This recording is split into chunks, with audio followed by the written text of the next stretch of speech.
PT1. I'm Vernon Ramazar, and my guest today is Brendon O'Brien of CAISO, which is a coalition advocating for the inclusion of sexual orientation. Brendon, welcome to the program. Hi, afternoon. Now, you've come here wearing one of the more interesting T-shirts we've had on the program ever. Oh, yeah, which is one of the reasons you're here. Perhaps you should explain that this T-shirt was part of a protest action that took place recently. Yes.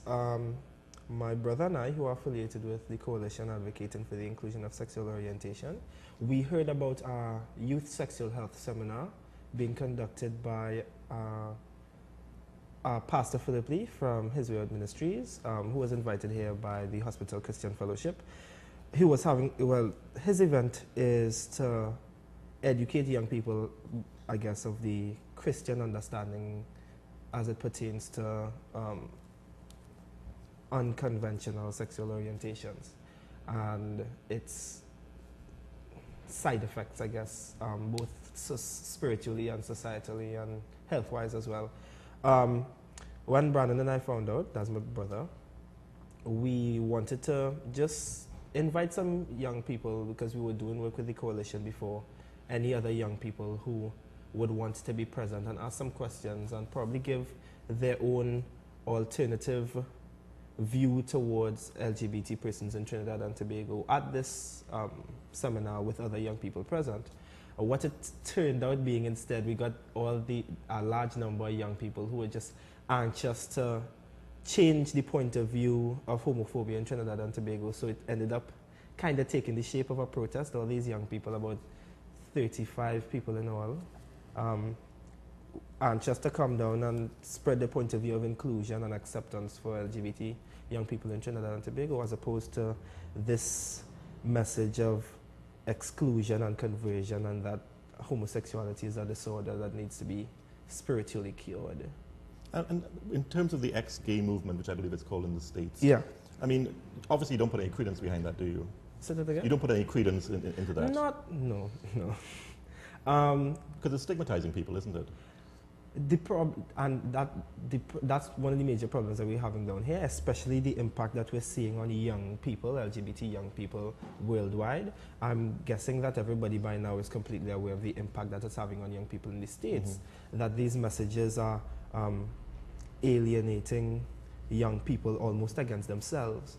And what we're seeing is a high rate of suicides, and from the heterosexual community worldwide, we're seeing a lot of aggression and ostracizing of LGBT young people, which it's clearly not, I wouldn't go as far as saying that's their intention, but I think that needs to be taken into consideration before you bring a message down into our country and promote that to young people. We're seeing the effects psychologically, socially, morally, and even spiritually. It's actually pulling young people away from the church because they feel as though their spirituality, a part of themselves, is at odds with this search for God that I think everybody has.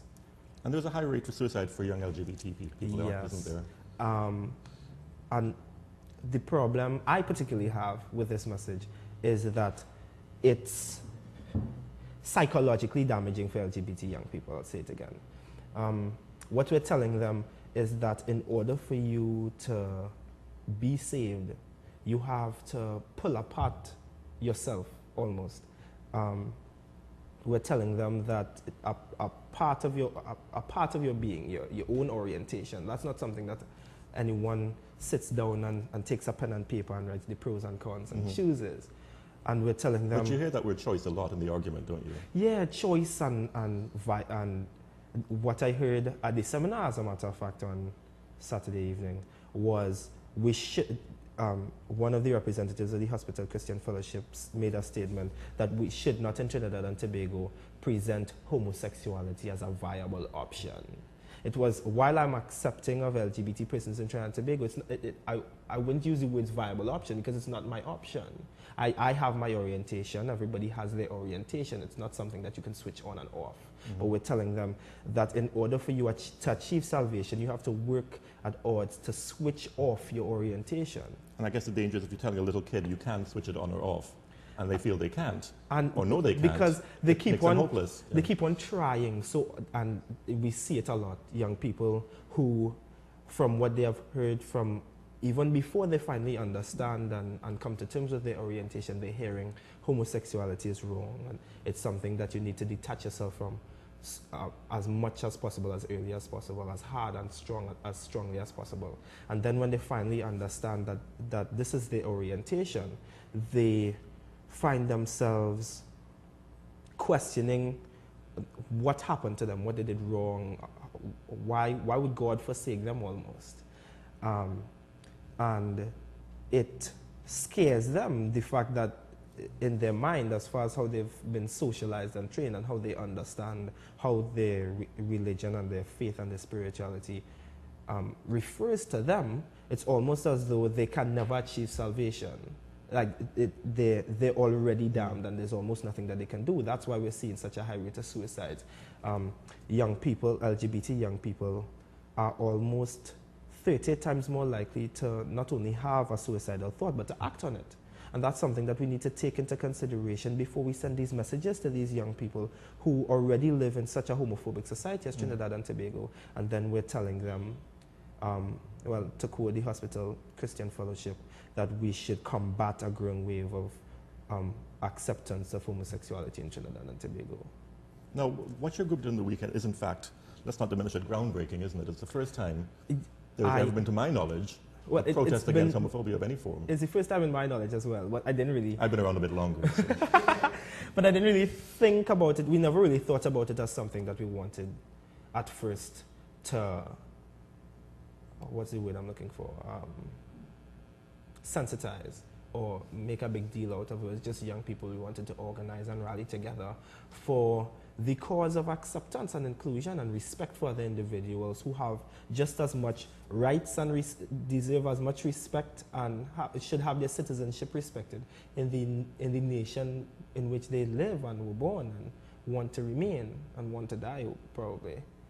I have a certain amount of rights and respect that is owed to me as a human being and as a citizen of Trinidad and Tobago, and so does anyone else who was born and lives in my space.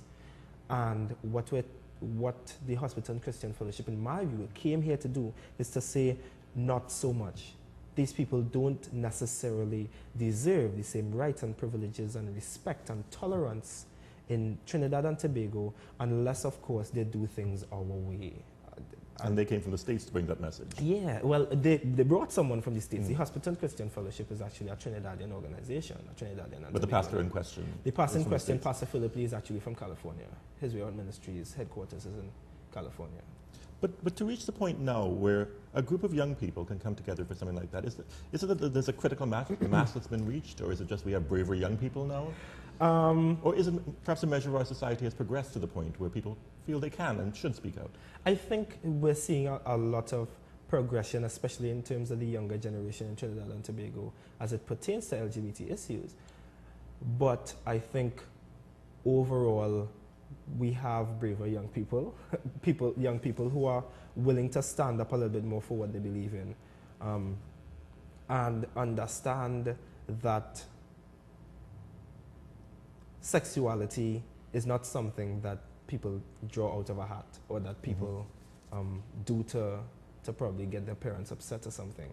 But they have the research, they're seeing these signs, they're meeting more young people. The fact of the matter is the younger generation, I think, is a little bit more connected, not only locally but worldwide, and they understand. I guess the internet helps a lot, doesn't it? Yeah, Facebook definitely does help a lot. So we're getting a lot of the other point of view, and that is helping young people to understand a little bit more the other side. And that's really what we went on Saturday to present in San Fernando, the other side, the point of view that these individuals should be just as respected as anyone else within the nationality, within the nation of which they are citizens. Now, Time magazine, not too many years ago, had a cover that had the most homophobic place on earth, Jamaica. Oh. Part of our region. We were talking just before the program. You wore these T-shirts that you made specifically for the protest. Right. You walked around afterwards in the mall to get something to eat. Yeah. What was the reaction? I mean, obviously, it would have been very different had it been in Jamaica, wouldn't it? Just guessing here because I don't know if you've actually been in Jamaica yet. Although I'm guessing as well, I took the time because this is something that is really close to my heart. I've done the research. I've seen how it affects the rest of the English-speaking Caribbean and the region as a whole. In Trinidad and Tobago, I'd still say that we are a lot luckier, for lack of a better word, than Jamaica. This couldn't happen in this kind of way, this large, and especially dealing with young people. In Jamaica, as it would have taken the shape in Trinidad and Tobago. And this is still something that we did under extremely short notice with very little information, and young people just wanted to come together and say, well, we could do this, well, why not? Let's get some T-shirts printed and hire a big maxi and go down the road. So there was no fear of violence or possibility of violence, was there? It crossed our minds. We discussed. You had the strength of numbers, of course, behind you, which is good. Yeah, luckily for us. But it was something that crossed our minds. It's something that we wanted to take into consideration. But all in all, our considerations concerning safety and security wasn't something that ended up coming to fruition at the end of the event. Everything went along smoothly. There weren't any threats of violence. Some people questioned us about the T-shirts, though. Well, it's a fashion statement, isn't it? Yeah, and I think it's a pretty lovely T-shirt, as a matter of fact, too. Well, yes, I'll agree with you, yes. Oh, okay. So in terms of our society, then, do you think we've become, and I'm going to use the word deliberately, more tolerant? And if you think we have, do you think we've also become more accepting of sexual orientation as being just a normal part of life? In some ways, yes, I would say that we become more tolerant, but in some ways, still no. Why I would say that is actually a story that I heard yesterday from a friend of mine who actually wanted to come to the event on Saturday, but he couldn't. He told me that he had a discussion he's actually my age, about 17, had a discussion with a maxi driver going down to school about LGBT issues. So when... That doesn't happen every day, does it? No, it doesn't. I was actually quite surprised. But clearly the maxi man, the maxi driver, had some relatively conservative notions about LGBT rights in Trinidad and Tobago, unlike my friend, who, after stating his claim, was told he has to find another maxi. We're seeing a lot... Really? Yeah. Told him he have to come out and get an next maxi. We're seeing a lot of, a greater level of tolerance and acceptance, and a hand reaching out in support from young people, but from the, I guess, I don't want to say aged community, I'm trying to find the word, but the community that is outside of the preceding generation. Yes. They're still very conservative as it pertains to LGBT issues and the concept of LGBT rights and respect in Trinidad and Tobago. No, one of those hands reaching out famously has not been the government in this country, has it? Not really. Successive governments have failed to address the issue.